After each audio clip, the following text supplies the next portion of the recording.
So let's see how to create an amazing masking effect in Photoshop CS6.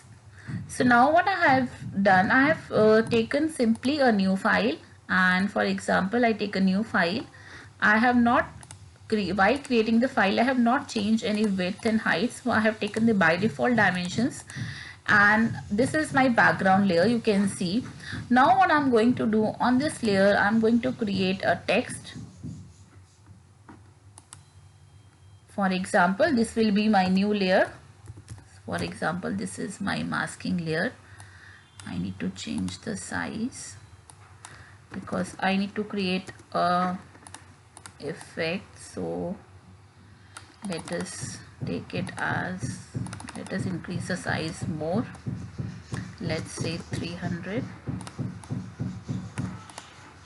Okay, so this is my text. You can also change the form of the text, like for example I can make it more bold, and using the move tool I can bring it here. Okay, so this is the text. Now I want to mask this text with some image which is there in my system. For that, next step I'm going to do, click on the file menu and click on the place, and place the image that you want to mask. Now for example, I take any image from my desktop which is already there.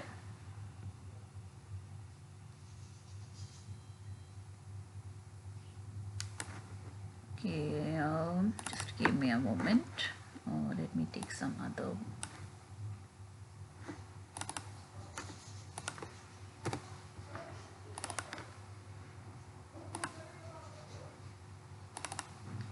So I go to my Google Drive.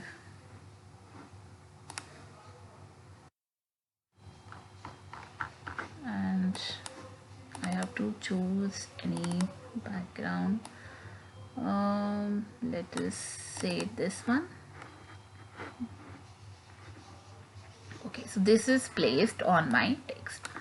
Now I want to, so I'll press the enter key to fix it.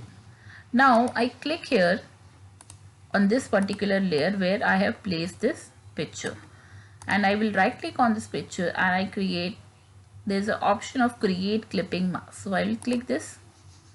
See, the mask has been created. So you can see how easy it was. So this way you can create amazing designs by using the masking effect. So for more video on Photoshop and IT, you can subscribe to my channel, which is Computer Science for All. You can just go to YouTube and search for Computer Science for All by Arcade. So do subscribe to my channel to get regular updates on IT, technology and more videos. Thank you so much for watching.